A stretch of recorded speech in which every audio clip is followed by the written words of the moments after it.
Atika, jadi Aulana.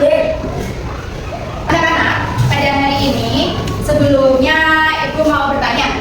Di sini siapa yang pernah membantu Ibu di rumah membuat mie instan? Iya. Bagaimana langkah-langkah dalam pembuatan mie instan? Pertama, panaskan air sampai mendidih. Ya, panaskan air sampai mendidih, kemudian Masukkan mie ke air yang sudah mendidih. masukkan minyak ke dalam air yang sudah mendidih. Selanjutnya, Lalu tiriskan minyak. ya, tiriskan minyak. Terus, Masukkan bumbu ke piring. masukkan bumbu instannya ke piring ya. Lalu, Ambil mie yang sudah ditiriskan lalu taruh di piring. iya, ambillah mie yang sudah ditiriskan, ditaruh di piring. Setelah itu bagaimana? Nah, Sebelum dimakan, diakan?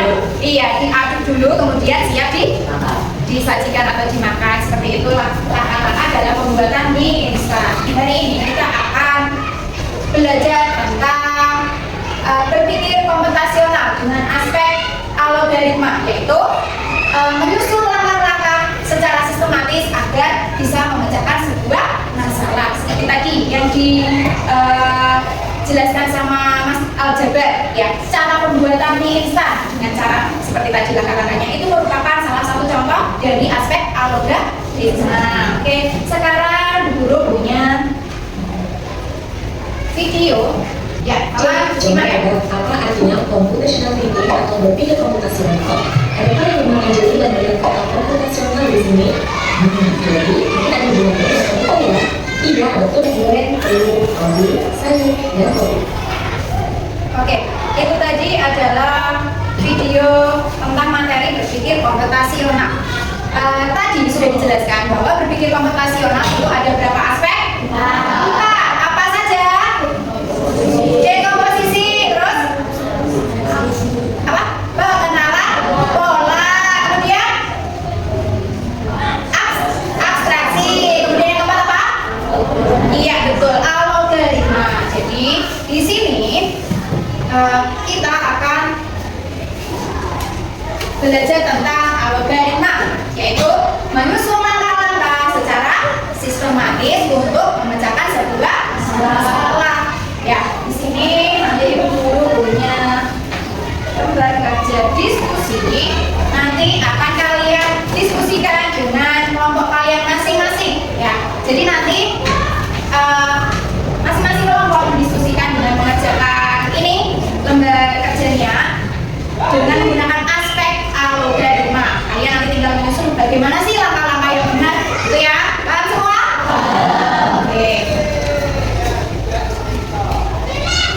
Nanti setelah kalian diskusikan, salah satu perwakilan dari kelompok kalian maju ke depan untuk mempresentasikan hasil diskusi kalian. Oke, kelompoknya yang di sini kelompok 1, kelompok 2, kelompok 3, kelompok 4, kelompok 5, kelompok 6. Silakan dikerjakan.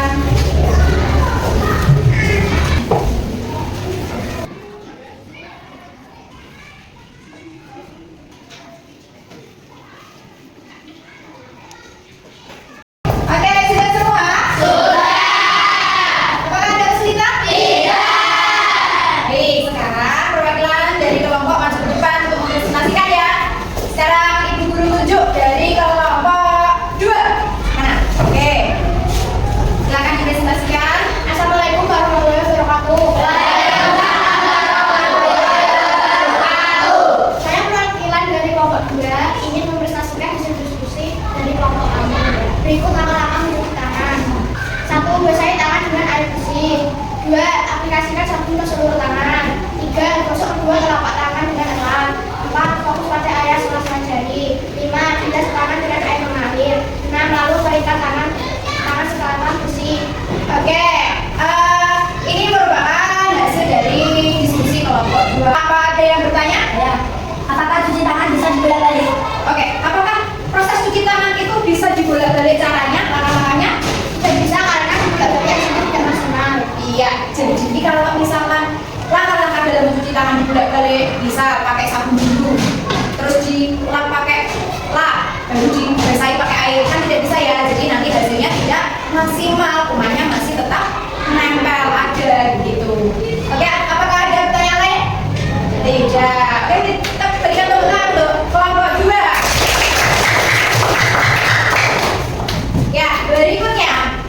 perwakilan dari kelompok 5.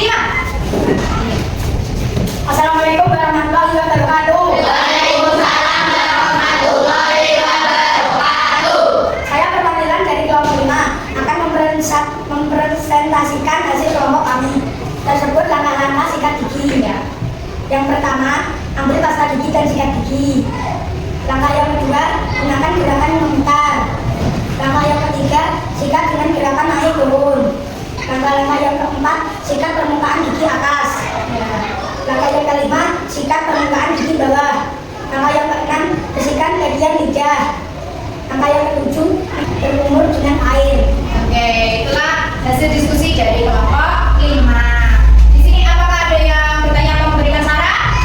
Ya. Apakah menggosok gigi itu penting? Ya, apakah menggosok gigi itu penting? Penting karena salah satu contoh cara menjaga kesehatan gigi. Iya, jawabannya penting karena itu merupakan salah satu contoh menjaga kesehatan gigi. Karena kalau tidak gosok gigi nanti giginya akan berlubang. Nah, oke, pindah ke pertanyaan yang kedua. Nah, setelah kalian berdiskusi, kemudian presentasi tadi, apakah sudah jelas semua? Sudah. Dan bisa ya menentukan langkah-langkah yang sistematis dalam memecahkan masalah? Sudah. Nah, kalau begitu hasil dari diskusinya silakan dikumpulkan. Maju silakan cepetan.